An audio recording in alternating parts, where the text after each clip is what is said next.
welcome back to my channel. My name is Caitlin if you're new here, and I am so excited to be bringing you today's video on this moody early summer late spring day. If you could not already tell by the title, we're going to be romanticizing a early summer late spring day in my life. And now that I'm back on YouTube and posting regularly again, I really do want this to be a recurring thing that I film every month on my channel because I am very passionate about romanticizing life. I love all things feminine and girly and romantic and fun and special and seasonal. That's how I choose to live my life. You don't need any special outfits or items or any particular place that you need to live or any hobbies that you need to have. There comes the sun again. In order to have this romantic lifestyle, this romantic outlook on life. And so that is why I want to make this an integral part of my channel. So if that stuff sounds good to you, if you're into that, you know, princesscore, cottagecore, fun, girly, soft life stuff, feel free to subscribe down below because that's what I talk about here on this channel. So not totally sure where this video is going to take me. It's all going to be weather permitting, but let's go ahead and get into it.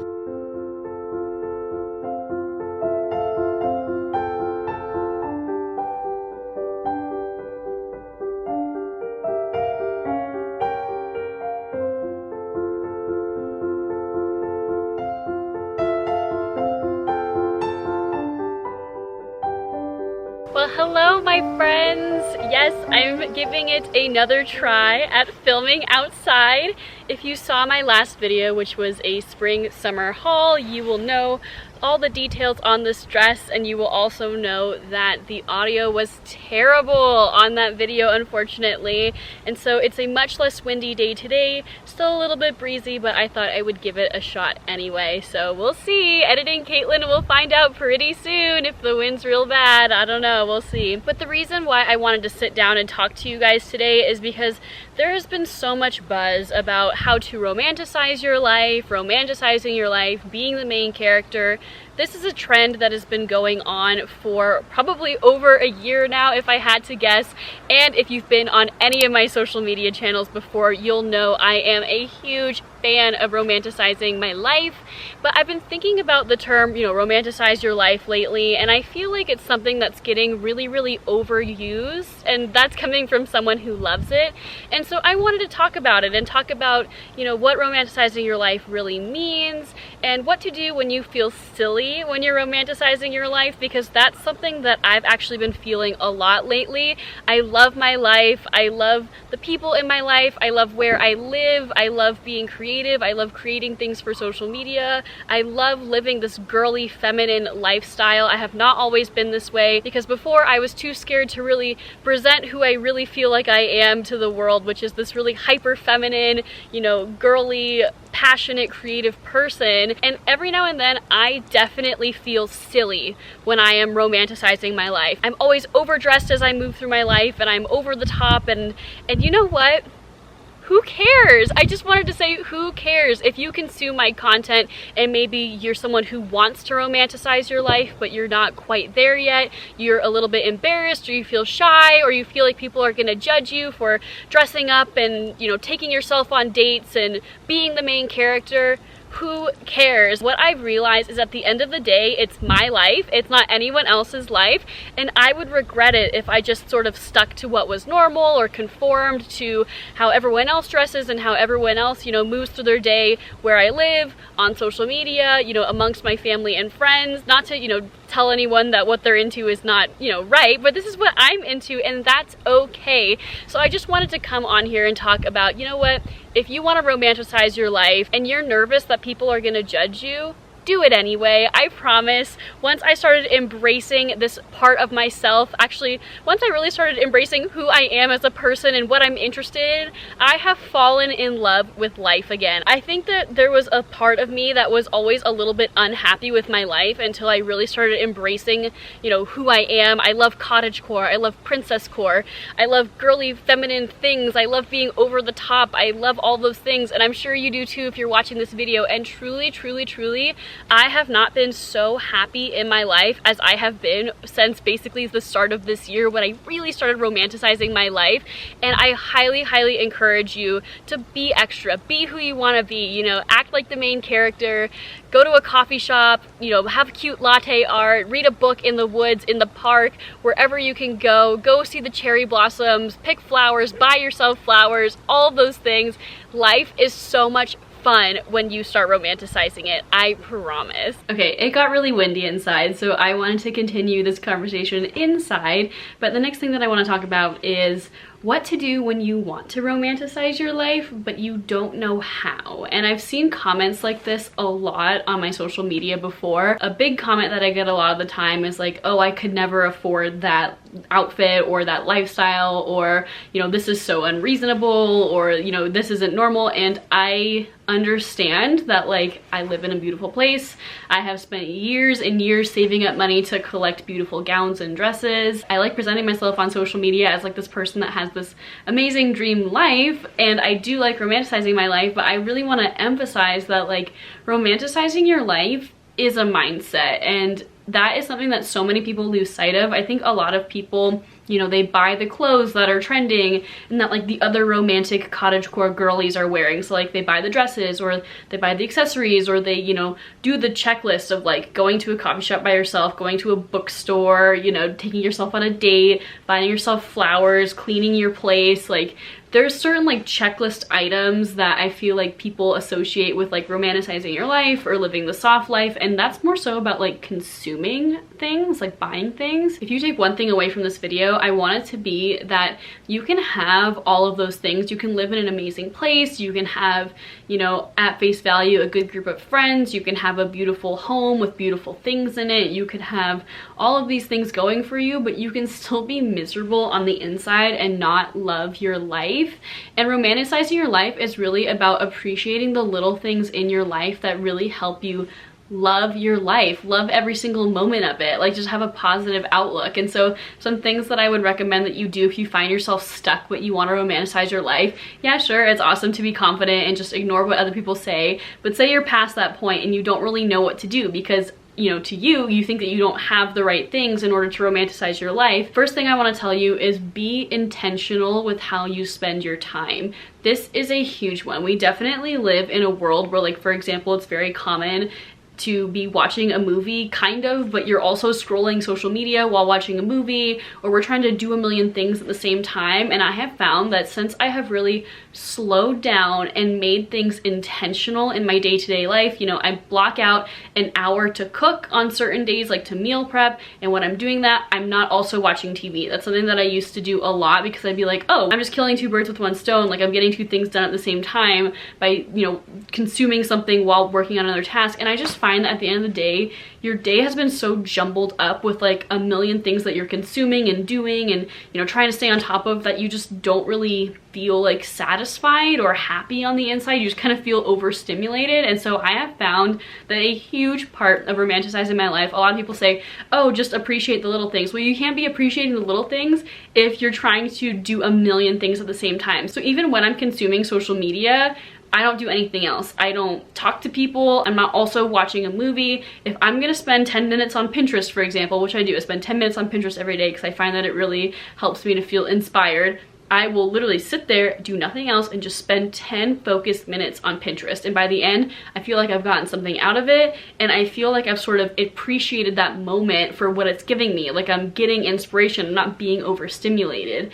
Another thing that I want to talk about when it comes to romanticizing your life that is free is having things on your calendar. And this is something that I have not always been great at because, you know, I would get so overstimulated and like, oh my gosh, I have all this stuff that I have to do. I don't have time for fun things. What is the point of living a life that you love and enjoying your life and romanticizing your life if you're not having fun?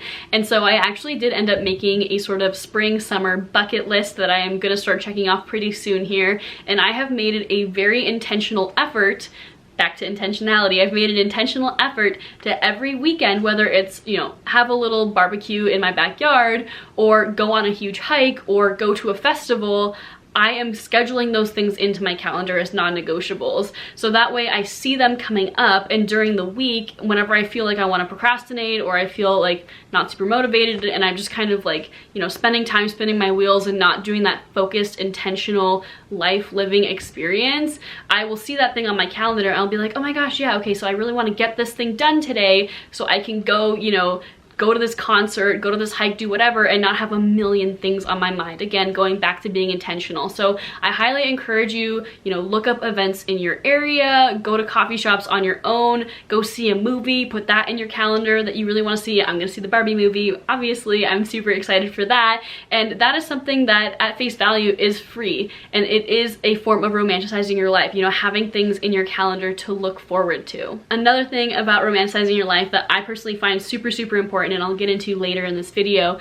is embracing the season. And so I live somewhere, I live in rural Montana, where I'm forced to really be in tune with the seasons, whether it's feet of snow on the ground or thunder and lightning, or it's bug season or flower season or whatever it is. And even if you live somewhere where the seasons are kind of the same all year round, I would still try to find ways to really embrace each season. And I've talked about this plenty of times on my channel before, so definitely check out other playlists and videos on my channel that I go in depth on each specific season and how I'm romanticizing it. But for me, this has actually changed the quality of my life, because in the past, you know, I live somewhere where the winters can be terrible. Like one time it was -40 last winter. It was in the negatives, like double-digit negatives for almost a week, and it snows for like 6 months basically where I live. And it's really easy wherever it is that you live to be like, oh my gosh, I hate the heat, I hate the rain, I hate whatever X, Y, and Z. But I have found that instead, when I'm intentionally treating each season as something special, and I'm only consuming things that are sort of seasonal, and I'm trying my best to do seasonal activities, you know, regardless of where you live, it's probably not always going to be easy to like go skiing. And I found that that really helps me romanticize my life, because it makes every weekend, every week, every month so much more special, because it's not just like I'm doing something that I could do any time of year. And so all jokes aside about drinking pumpkin spice lattes in October, but there's something about drinking a pumpkin spice latte in October that just feels so much better than if we had access to pumpkin spice lattes all year round. So let me know down below in the comments what you think about any of these things that I've said, and let's keep going with this video.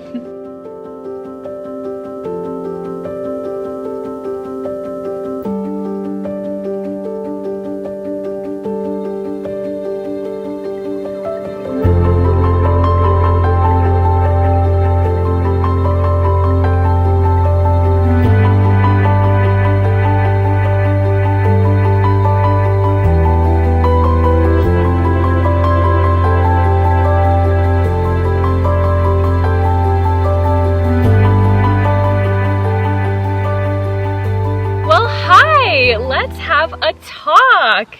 Not gonna lie, you guys, this little setup has just been probably one of my favorite pieces of content I've ever created. I just shot photos here, I just shot Reels clips here. Obviously you just watched some clips as well. If you hear some noise in the background, my dog is wandering around just off camera. But yeah, I figured let's have a cute little sit down chat, grab your wine, grab your seasonal fruit, and let's keep going on this talking about romanticizing life thing. And something that I really think is a huge part of romanticizing your life is embracing the seasons. And I know I mentioned that earlier in this video, but I wanted to go more in depth with it now. So for me, romanticizing the seasons really involves being super in touch with the local seasons in my area, and that might seem super obvious at first glance. However, a really big example of this is that it's now the end of May, and in most parts of the world, and what I was seeing a lot on social media, is that for many people, traditional spring, you know, when flowers start budding and you start seeing green on the ground again, started in March. But where I live, the snow didn't even start melting until mid to late April, so we've only had like no snow on the ground for maybe 4 or 5 5 weeks, and I found it really hard to look at social media and be like, oh my gosh, all of these people are so lucky. They're already bringing out spring dresses when it's still 40 degrees and freezing rain where I live. Like, how am I supposed to enjoy my life and love where I live when I just feel so out of sync with what I'm seeing other people experience and what my reality is? And I recently discovered this book called Year of the Witch, and I actually talked about it in the last video that I posted on my channel about romanticizing the season. At that point, I had not yet read it. Now I've read it. Oh my gosh, that is my new favorite book. At first glance, it might not seem super relevant to romanticizing your life. It's about examining the traditional wheel of the year, both like from a calendar sense of like there's Christmas, there's Easter, but also from a more like pagan Wicca witchcraft sense. Obviously, I am not a practicing witch. I love learning about it, and there's a lot of things that witchcraft does, especially what I see on social media anyway, that really celebrates and embraces different times of year, and that's really what I got out of that book. That book really changed my perspective on like loving where I live and not constantly wishing for something else, and just embracing the seasons where I live. I would highly recommend it. You can get it on Amazon, and if you're finding yourself in a position where you're maybe like kind of out of sync with what you feel like the rest of the world is doing, like maybe you live somewhere tropical but everyone else is celebrating like changing colors of leaves and stuff in the fall. I obviously do follow a traditional calendar year just like everyone else, but I have started incorporating things to look forward to in my year that are specific to where I live, that help me get excited for my life and that help me romanticize my life even more. So for example, yes, spring does start much later here. I basically live in Canada. I am so far north in the United States. However, some things that are unique to living here, or things that, you know, I really get excited for, are wildflower season, which is not like a set date on the calendar. It's not like boom, it's, you know, October 31st, it's Halloween. It's like, you know, late May, early June is like when the wildflowers start blooming here. There's huckleberry picking season, which is like mid to late August. That's unique to where I live. And, you know, what I'm currently experiencing is we just finished what I like to think of as dandelion season. So the dandelions are starting to turn from yellow to like their puffball state. Also, hummingbirds have returned to my parents' hummingbird feeder, and getting excited for those little things in the year, those little moments, those weeks and days and seasons that are unique to where you live specifically, is a huge part of romanticizing life, and it truly has changed my life for the better. It really has shifted my perspective and made me so much more grateful for the place that I live, you know, in all of its beauty and all of its pros and its cons. I would seriously recommend getting that book if you're even slightly interested in witchcraft, or at least just practices that really incorporate celebrating times of the year, you know, celebrating harvest season, celebrating fresh blooms on the ground, celebrating greenery, celebrating even the death of nature when it comes to wintertime. And it's just been such an interesting and enlightening read, because I really do feel like as modern humans, we have lost touch with nature's seasons, because we don't have to face them on like a visceral level like we used to. Like, we have air conditioning, we have indoor heating, we have cozy blankets, we shovel snow, we do all of these things to like really keep us comfortable in our well-insulated homes or apartments or wherever you live. And I feel like getting back in touch with that seasonality wherever it is that you live, whatever that looks like for wherever you are, is such an integral part for me of romanticizing my life. So if that's something that you've never really heard of, I would highly recommend just dipping your toes into it, even if it's something as simple as like where I live, farmers market season starts a week from the day that I'm filming this, and for me that is a season that I have in my calendar. It's farmers market season. So for you, maybe it's mango picking season, maybe it's, I don't know, cactus bloom season, maybe it's northern lights season, maybe it's, you know, cherry blossom season. Whatever it is where you live, or whatever time of year it is when you're watching this video, definitely enjoy that, explore that, embrace it. You know, maybe it's pumpkin spice latte season, maybe it's peppermint season, or whatever it is. That has been a game changer for romanticizing my life, because it's just so fun to like see these things come and go. Like, I could only enjoy hot chocolate thoroughly a couple months of the year. So yeah, I'm gonna drink hot chocolate and do my little like cozy winter girl routine instead of drinking my raspberry lemonade. So highly recommend looking into that if you haven't haven't yet. I'm really curious to see what you think in the comments down below. I'm so passionate about this way of living, and I hope that you check it out if you're interested. And with that, let's keep going with the video. I'm gonna finish my wine, finish my strawberries. I wish you were here. I hope you're drinking wine. I hope you're enjoying yourself. I will see you in a little bit.